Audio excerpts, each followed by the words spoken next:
수강생 여러분 안녕하세요. 지난 시간은 한국인의 탄생과 관련된 출생 의례에 대해 살펴보았습니다.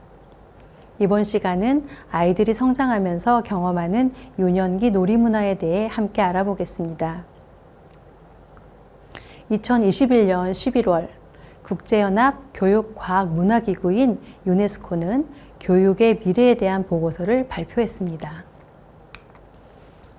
이 보고서의 공식 명칭은 Reimagining Our Futures Together, A New Social Contract for Education이며 2022년에는 유네스코 한국위원회에서 이를 번역하여 함께 그려보는 우리의 미래, 교육을 위한 새로운 사회계약이라는 제목으로 출간했습니다. 유네스코에서 발표한 교육의 미래에 대한 보고서의 제3장 협력과 연대의 교육학에서 강조하고 있는 모든 어린이를 위한 놀이와 협동 교육의 필요성에 대해 살펴보겠습니다. 불행하게도 너무 많은 학교와 사회에서 아이들은 학년이 높아지면서 그리고 놀고 탐험하고 협력하고 연결될 수 있는 기회가 줄어들면서 유아기에 보이던 본능적 호기심과 탐구 성향이 점점 미약해진다. UN 아동권리위원회는 한국 정부의 모든 아동이 스포츠와 같은 휴식과 여가뿐만 아니라 놀이와 오락 활동을 충분히 누릴 수 있도록 시설과 시간 등을 보장해 주도록 권고한 바 있습니다. 이러한 권고는 전 세계 어린이들 중에서 특히 한국의 아동들이 어린 시절부터 대학 입시 중심의 교육에 시달리며 놀이 시간이 절대적으로 부족하다는 우려에서 비롯된 것입니다. 이는 유년기에 충분히 잘 노는 것이 유년기 아이들의 삶에서 얼마나 중요한지를 보여주는 사례이기도 합니다.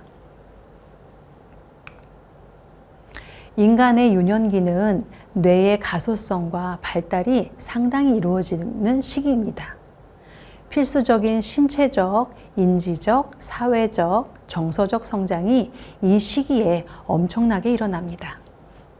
이 단계에서는 긴밀한 인간관계, 탐색, 그리고 놀이가 절대적으로 필요한 시기입니다.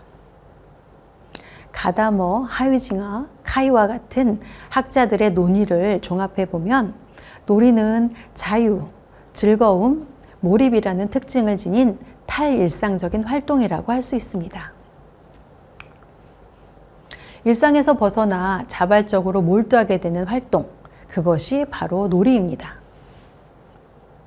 한국은 사계절이 뚜렷한 나라로 최근 기후변화로 계절감이 다소 약해지긴 했지만 여전히 겨울은 춥고 여름은 무더운 계절적 특징을 보입니다.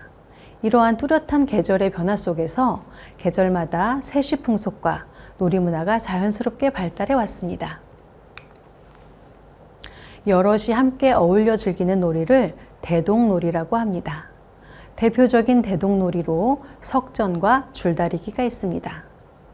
이 두 놀이는 모두 처음에는 아이들이 놀이 삼아 시작하고 점차 어른들도 참여하게 되면서 마을 전체가 함께 즐기는 놀이로 발전해 왔습니다. 양편으로 나뉘어 상대편에게 돌을 던지는 석전은 모의 전투 방식입니다. 그 과격성으로 인해 지금은 사라진 석전 놀이에 어른들뿐만 아니라 아이들도 놀이에 적극적으로 참여하였습니다. 석전뿐만 아니라 줄다리기에서도 아이들이 줄을 당길 때 사용할 줄을 만드는 데 쓸 짚을 모으러 다니고 이것을 가지고 골목줄을 만들어서 앞놀이를 합니다.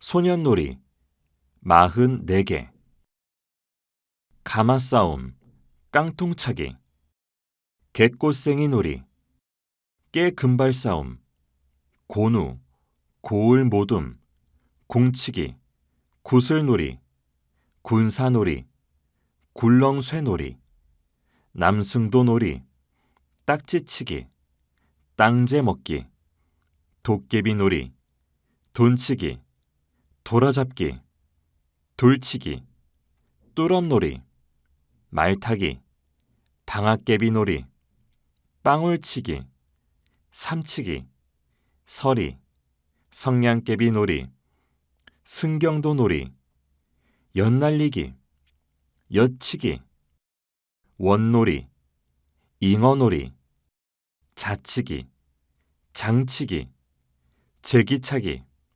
죽마타기, 죽방울 돌리기, 쥐불놀이, 지게발 걷기, 팔랑개비 놀이, 편싸움, 폭총싸움, 풀무놀이, 풍뎅이 돌리기, 해삼 잡기, 호드기 불기,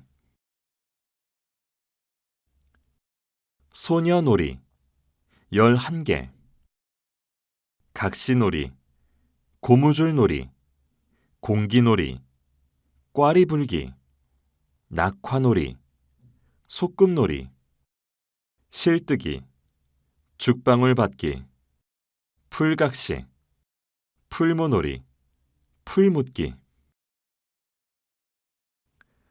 어린이놀이, 31개, 꼬리잡기, 그림자놀이, 글자 알아내기, 기차놀이, 눈싸움,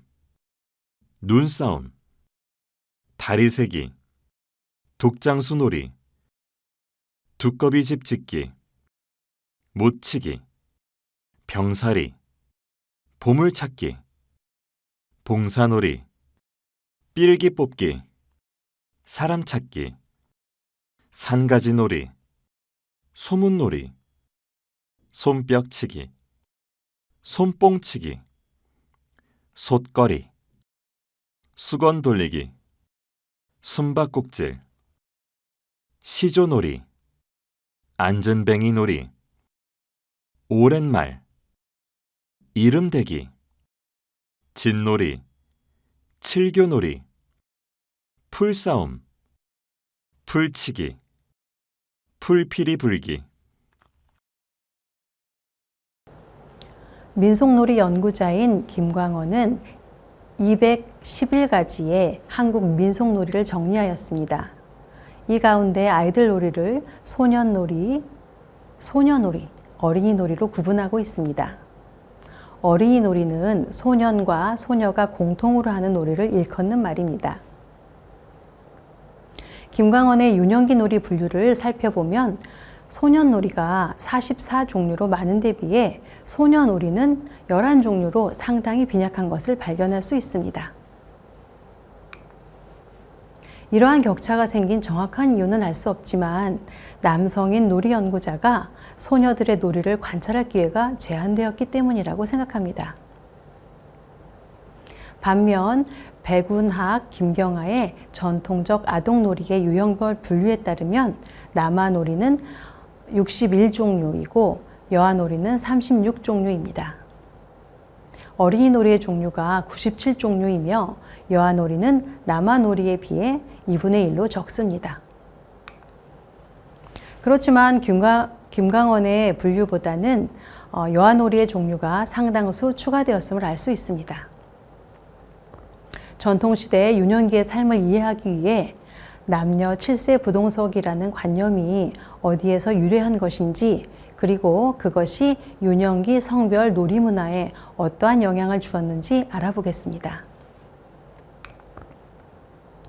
남녀 7세 부동석은 7세부터는 남녀가 함께 앉지 않는다는 남녀의 공간 분리에 대한 유교 관념입니다. 유교 경전인 예기, 내칙에 보면 7살이 되면 남녀가 자리를 함께 하지 않으며 함께 먹지 않는다는 문장에서 유래한 것입니다. 남녀 7세 부동석과 같은 남녀의 공간적 분리는 이후 남녀의 일상을 지배하게 되었습니다.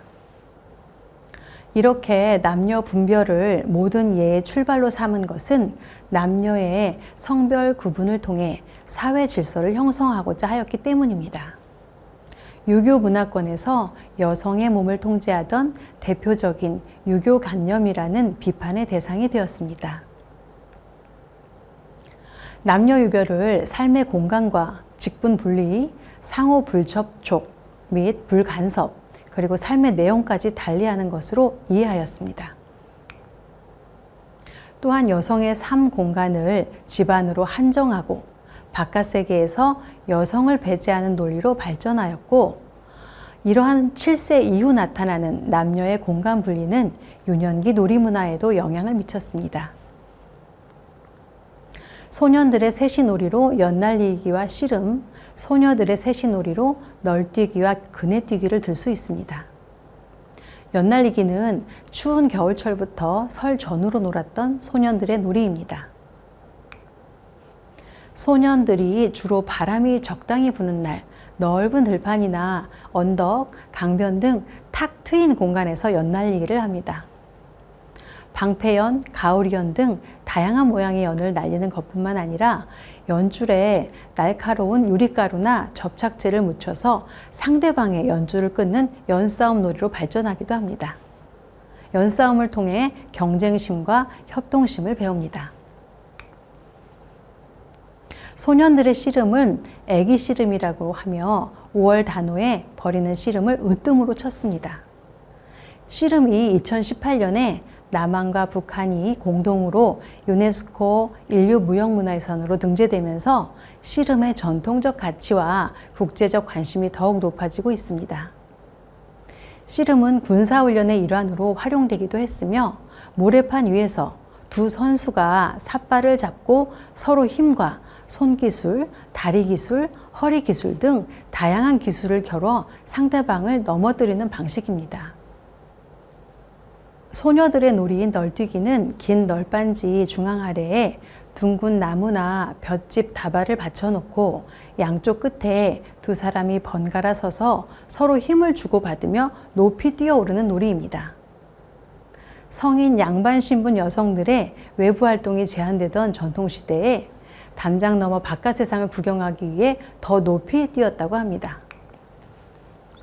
그네뛰기는 나뭇가지나 가로막대에 긴 밧줄을 달고 나무판을 매달아 그 위에 서거나 앉아서 앞뒤로 몸을 흔들어 진자 운동을 하며 높이 오르내리는 놀이입니다.